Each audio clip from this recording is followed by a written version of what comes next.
อันนี้คือในมายางอยู่ดิวเนลลี่เนาะยางคนเดียวกลางคืนเนาะดิวเนลลี่นี่คือเป็นนครหลวงเนาะของประเทศอินเดียเนาะ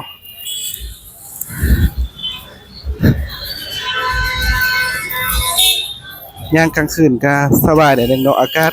มื้อนี้ก็ถือว่าเย็นเนาะ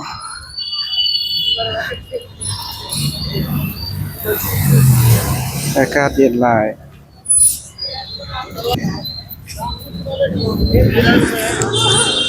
คนก็จะย่างไปย่างมาเนาะพวกเลิกเวียกเลิกการเนาะ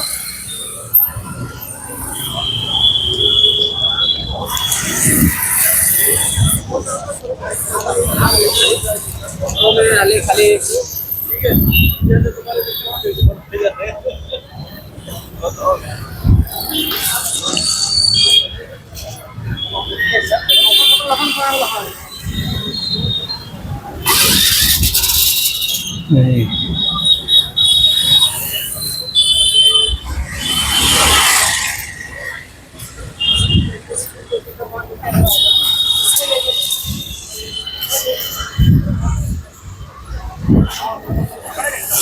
ทางรถทางคนเนาะคนก็จะมาก็จะมาเห็นมาเนาะคนขี่มา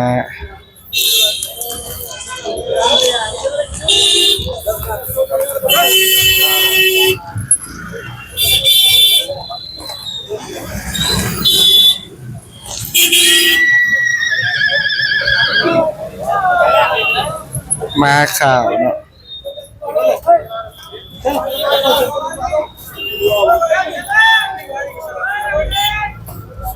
ม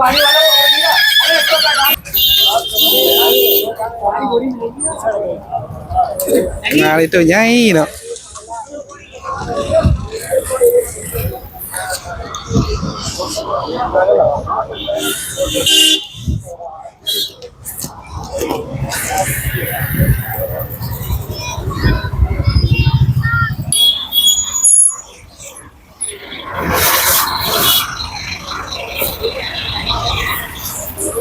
ยางกลางคืน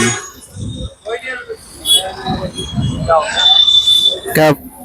สะดวกสบายเนาะบ่เป็นตาย้านเนาะกลางคืนเพราะว่าคนก็จะหลายเนาะยามกลางคืนเนี่ยเนาะพี่เดียกลางคืนก็หลายกลางเว้นก็หลายเนาะ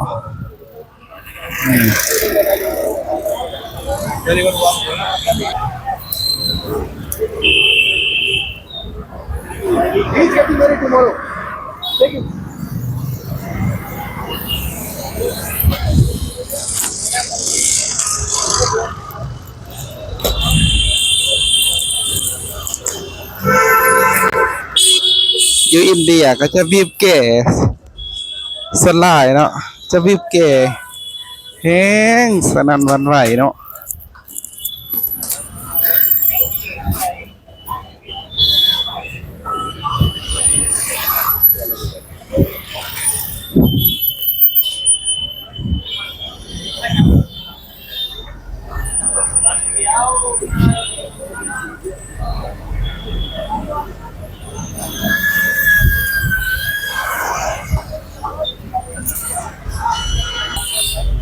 อยู่อินเดียนี่ทางกลางเพิ่นจะกลางทางเลยเพิ่นจะจอด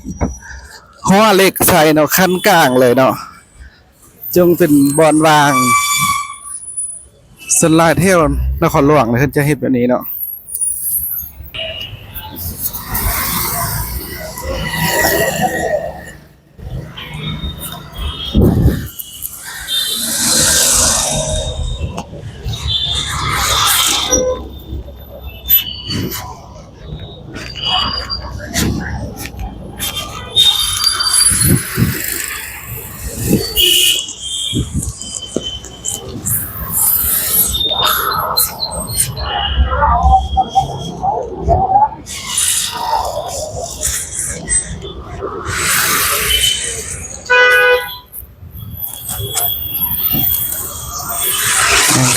คืนก็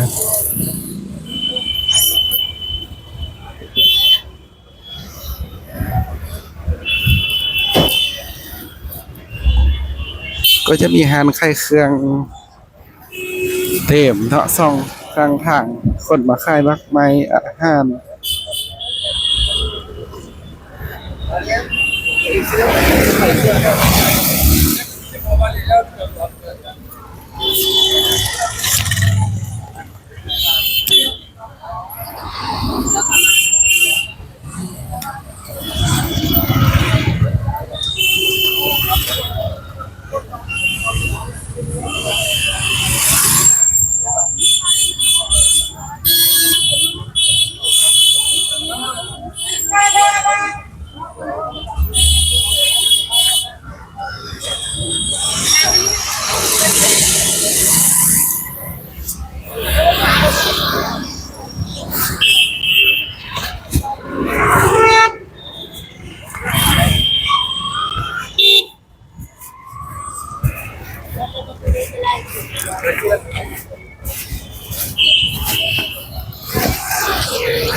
โอ้3ตัวงามๆเลยเนาะ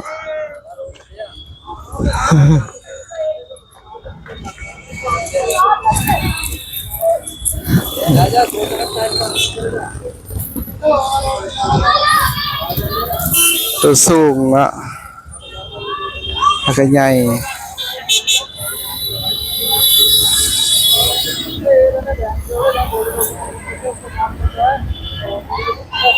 ก็จะขี่มาลินเนาะแล้วก็เอามาโซ่อยู่แถวนี้เนาะบนที่ว่าคนไกลไปไกลมาหลายเนาะ